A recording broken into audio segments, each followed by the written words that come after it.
रुझानों में बहुमत, रुझानों में एनडीए को बहुमत मिला। लीजिए, रुझानों में एनडीए को बहुमत मिल गया है। शुरुआती 1 घंटे की गिनती में जादुई आंकड़ा 122 का बिहार विधानसभा का वो एनडीए ने हासिल कर लिया है। 9:01 हो रहा है, 8 बजे गिनती शुरू हुई है। शुरुआती रुझान है और शुरुआती रुझानों में एनडीए ने बहुमत हासिल किया, जादुई आंकड़ा हासिल किया। बीजेपी बड़े भाई के तौर पर रुझानों में नंबर 1 पार्टी 61 सीटों के साथ बनती हुई नजर आ रही है। वहीं दूसरी तरफ महागठबंधन में आरजेडी ही अपने दम पर महागठबंधन को 73 के आंकड़े पर पहुंचाती हुई 65 सीटों के साथ नजर आ रही है।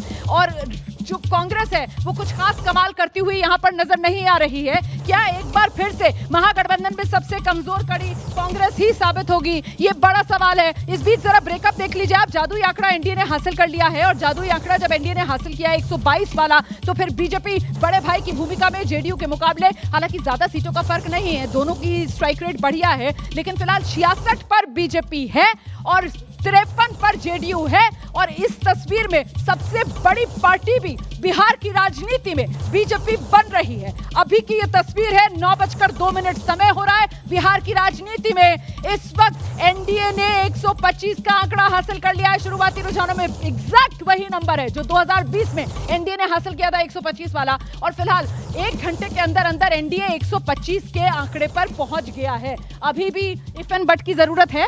नहीं, रुझानों में साफ दिख गया। और जो हम लोग एक ही पोल में भी ये कह रहे थे कि महागठबंधन के लिए सबसे जो कमजोर कड़ी रहेगा वो कांग्रेस है और मांझी थे मुकेश सैनी। और उसी तरीके से आप देखिएगा कि एनडीए का सबसे कमजोर कड़ी कोई साबित हो रहा है तो चिराग पासवान हो रहे हैं। और बार बार कह रही हूँ, वो 100% स्ट्राइक रेट जो है वो फिलहाल 0% पर आती हुई नजर आ रही है।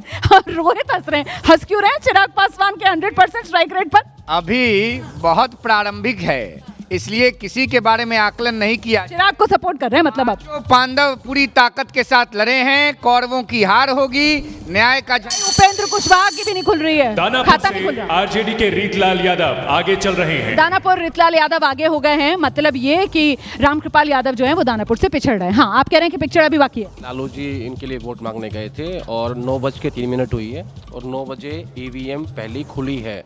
तो मुझे ऐसा लगता है कि जो अभी तक रुझान है ये पूरा का पूरा पोस्टल बैलेट का है और 3 मिनट पहले ही ईवीएम की काउंटिंग स्टार्ट हुई है। तो इनिशियल स्टेज पे मामला है, इतना जल्दी मतलब ये कहना ठीक नहीं होगा कि लेकिन ये तो 2020 वाला नंबर हासिल कर लिया ना, 125 वाला। अभी के लिए कर लिया है, बट मेरे को हरियाणा चुनाव के पोस्टल बैलेट का टाइम याद आ रहा है जब कांग्रेस बहुत आगे थी और उसके बाद जब ईवीएम खुली तो बीजेपी आगे हो गई थी। तो मैं अभी वेट करूंगा इस पर और आप भी इंतजार करेंगे क्या? यह रुझान तो जो बता रहा है कि यही रहने वाली है दिशा, यही रुझान रहा नहीं है, बल्कि इससे आगे बढ़ना है। एनडीए का फिगर इससे और आगे बढ़ जाएगा। तो कुल मिलाकर यहाँ पर आंधी आने वाली है क्या एनडीए की? फिलहाल ऐसा लग रहा है क्या? देखिए बिल्कुल ऐसा लग रहा है। नंबर देखिए आप, नंबर देखिए, एनडीए 130 पर पहुंच गया है और महागठबंधन 65 पर है। मतलब एक बार फिर से वो दुगने वाले फासले की तरफ बढ़ता हुआ एनडीए और महागठबंधन बुरी तरीके से पिछड़ रहा है फिलहाल एनडीए के मुकाबले, क्योंकि एनडीए 130 पर पहुंच चुका है और महागठबंधन अभी 65 पर है। एनडीए ने बहुमत का 122 वाला आंकड़ा पार कर लिया है। एनडीए ने 2020 वाला 125 वाला अपना नंबर बेहतर कर लिया है। एनडीए इस वक्त 130 पर पहुंच गया है। महागठबंधन बहुत पिछड़ता हुआ एनडीए के मुकाबले नजर आ रहा है। हालांकि इस बार दोनों ही गठबंधनों की तरफ से जोड़तोड़ की गई है, अपने सियासी तौर पर जातिगत समीकरण साधने की कोशिश की गई है। इस बीच बड़ी खबर आ रही है और जानकारी सासाराम से मिल रही है, जहां सासाराम की सीट पर स्नेहलता कुशवाहा बढ़त बनाए हुए हैं। ये इस वक्त की बड़ी खबर है। काराकाट सीट है और काराकाट सीट पर स्नेहलता कुशवाहा ने बढ़त बना ली है।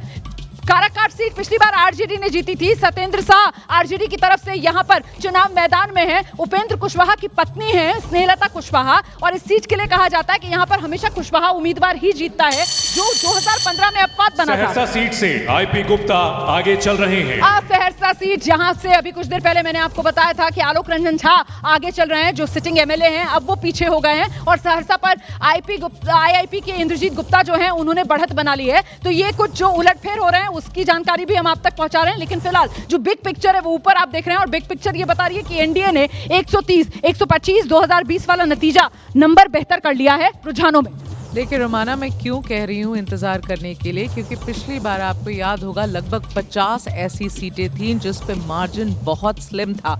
याद होगा मिडनाइट तक, रात के 12 बजे तक एक सीट ऊपर एक सीट नीचे हो रहा था जब आरजेडी और बीजेपी की कंपैरिजन हो रही थी। रात भर वो काउंटिंग चली थी। इसलिए मैं कह रही हूँ ये बहुत शुरुआती समय है, ये कुछ भी हो सकता है। अभी आपको जो लग रहा है ये मामला शायद ऐसा ही हो, शायद पूरा पलट जाए, इसलिए समय देना बहुत जरूरी। आप बिल्कुल सही कह रही हैं। 50 सीटें जहां पर जो मार्जिन था विनिंग वो बहुत ज्यादा नहीं था। मैंने भी कुछ सीटें गिनवाई यहाँ पर, जिसमें हिलसा की सीट, बरबीघा की सीट, मनिहारी वाली सीट, ये तमाम सीटें थी, मटिहानी वाली, माफ कीजिएगा।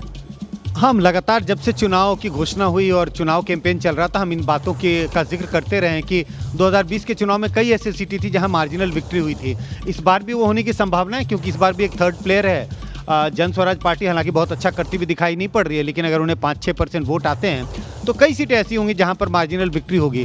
तो जो हमारे साथी पैनलिस्ट कह रहे हैं कि जल्दबाजी नहीं करनी चाहिए, हमें निष्कर्ष पर नहीं पहुंचना चाहिए, लेकिन इस वक्त जो आंकड़े हैं इस पे चर्चा तो हम यही कर सकते हैं कि एनडीए इस वक्त आगे बढ़ती हुई दिखाई पड़ रही है। बिल्कुल, और उस पे तारकिशोर प्रसाद का भी नाम आप जोड़ लीजिए। पूर्व उप मुख्यमंत्री तारकिशोर प्रसाद, कटिहार उनकी सीट रही है, लगातार इस सीट पर वो जीतते आए हैं। एक बार फिर से वो इस सीट पर बढ़त बनाए हुए हैं। हालांकि इस बार उनके सामने वीआईपी ने सौरभ अग्रवाल को उतारा था। और ये सौरभ अग्रवाल कौन है? सौरभ अग्रवाल के जो पिता हैं वो अशोक अग्रवाल हैं, जो बीजेपी के एमएलसी हैं। मतलब बीजेपी के एमएलसी के बेटे वीआईपी के टिकट पर सौरभ अग्रवाल तारकिशोर प्रसाद के सामने थे कटिहार में, और फिलहाल तारकिशोर प्रसाद अपनी सीट बड़े आराम से बचाते हुए नजर आ रहे हैं। फिलहाल नंबर ऊपर की पट्टी पर नजर लगाकर रखिए आप। नीतीश प्लस मतलब एनडीए 130 पर है और तेजस्वी प्लस महागठबंधन 65 पर है। अन्य के खाते में 7 सीटें जाती हुई नजर आ रही हैं। और आज मौका मिला है जब रोहित स्टूडियो में आए हुए हैं और रोहित ठेठ बिहारी अंदाज में ये जो शुरुआती रुझान है इनका विश्लेषण कर रहे हैं। क्या कह रहा है रुझान?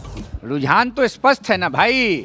नीतीश कुमार जी के चेहरा को और मोदी जी के इकबाल को बिहार का बच्चा बूढ़ा जवान तिलक लगा दिया, सिंदूर लगा दिया, कर रहा सलाम। बच्चा बूढ़ा जवान कर रहा सलाम, कर ही दिया। गठबंधन इतना मजबूत है बिहार की जनता और मोदी जी नीतीश जी का कि परिणाम देखिए। नंबर और बढ़ गया। आपने इतनी जोरदार तरीके से अपनी बात रखी ना, एनडीए का ग्राफ और बढ़ गया। बताने तो दीजिए मुझे नंबर। आ रही हूँ, आप ही के पास आऊंगी। एनडीए 132 पर पहुंच गया है और महागठबंधन इस वक्त 65 पर है। तो कुल मिलाकर ये शुरुआती रुझान 1 घंटा हो चुका है, गिनती शुरू हुए हुए। शुक्ला जी, अब ये इसी दिशा में सेटल होगा ट्रेंड? मुझे तो लगता है इसी दिशा में ट्रेंड होगा। आप सिर्फ ऊपर मत देखिए, नीचे भी देखिए। एनडीए में जेडीयू और भारतीय जनता पार्टी के बीच भी कंपटीशन चल रहा कि कौन कितनी सीटें हासिल करेगा। जेडीयू बहुत पीछे थी और आप देखिए 61 पे आ गई है। कवर अप कर लिया है। मतलब ये ट्विन जुड़वा भाई जो बने हैं सीट बंटवारे को लेकर, ऐसा लग रहा है कि नतीजों में भी ये करीब करीब जुड़वा भाई रहने वाले हैं। हमें लग रहा है कि जो वास्तव में एक आकलन था, कहीं ऐसा तो नहीं कि दोनों मिला के यानी पूरा गठबंधन एनडीए 150 के पार जा रहा है क्या? ये तो कहा था गृहमंत्री अमित शाह की तरफ से। चाणक्य जिनको भारत की राजनीति का माना जाता है, 160 प्लस का नंबर वो दे रहे थे और फिलहाल 132 पर एनडीए पहुंच गया है। तो उसी दिशा में जो दावा बीजेपी और एनडीए की तरफ से किया जा रहा था, नतीजे रुझान शुरुआती बढ़ते हुए नजर आ रहे हैं। आशीष, देखिए कई पोल पंडित ने ये कहा था, जैसी बात राकेश शुक्ला जी कह रहे हैं कि कहीं ऐसा ना हो 150 और 160 के पार चली जाए। अभी जो ट्रेंड दिख रहा है, मैं बार बार कह रहा हूँ, इसमें कोई फेरबदल नहीं होने वाला है। बड़ा इंटरेस्टिंग है। फिर कहता हूं कि एंटी इनकम्बेंसी को पूरी तरह से फिनोमिना को ही पलट दिया है बीजेपी ने, जेडीयू ने, बिहार में इन दोनों के अलायंस ने। एंटी इनकम्बेंसी किसके खिलाफ दिख रही है रोमाना? प्रिंसिपल ऑपोजिशन पार्टी, जो कि वहां पर भी केंद्र में भी ऑपोजिशन में, राज्य में भी ऑपोजिशन में। एंटी इनकम्बेंसी तो उनकी कांग्रेस। कहीं ऐसा तो नहीं कि आरजेडी को नुकसान इस बात का हो रहा है कि कांग्रेस 60 सीट लड़ गई? मैं तो पहले ही कह रही थी, पिछली बार भी 2020 में भी कहा गया था महागठबंधन में कांग्रेस कमजोर कड़ी, और इस बार भी ऐसा लग रहा है कि महागठबंधन में कांग्रेस कमजोर कड़ी, क्योंकि आरजेडी इतने दम पर 57 सीटें ले रही है लेकिन कांग्रेस 6 से आगे नहीं बढ़ पा रही है। 3 दिन से बात कह रहा हूँ, ये टोटल मिसमैनेजमेंट है। कांग्रेस पार्टी को चाहिए था कि वो कवर फायर दे तेजस्वी यादव को, लेकिन वो नहीं दे पाई। इसका सबसे बड़ा कारण ये है कि आपने पिछली बार 70 सीटें लड़ी, आपकी 19 सीटें आई। इस बार आपको 61 ऑफिशियली मिली, उसके बाद फ्रेंडली फाइट हुई और आपके और आरजेडी के बीच में कोऑर्डिनेशन था ही नहीं। चुनाव के बीच में आपने उतारा अशोक गहलोत को, उन्होंने जाके मनाया कि आप हमारे सीएम कैंडिडेट हैं। आपने क्यों नहीं कहा, जब तेजस्वी यादव ने ये कह दिया था कि हमारे पीएम कैंडिडेट राहुल गांधी हैं, तो कांग्रेस पार्टी को बोल देना चाहिए था। ये बात बताने में कि सीएम कैंडिडेट तेजस्वी यादव में 2 महीने लग गए। अरे भाई, जब लालू परिवार के अंदर सहमति है कि तेजस्वी यादव हमारे नेता हैं, तो कांग्रेस पार्टी जिसका स्टेक 20% है, उसको मानने में क्या हर्ज था? बिल्कुल मान लेना चाहिए था और ऐसे में नहीं माना गया, और उसी का ये खमियाजा है क्या जो उठाना पड़ रहा है।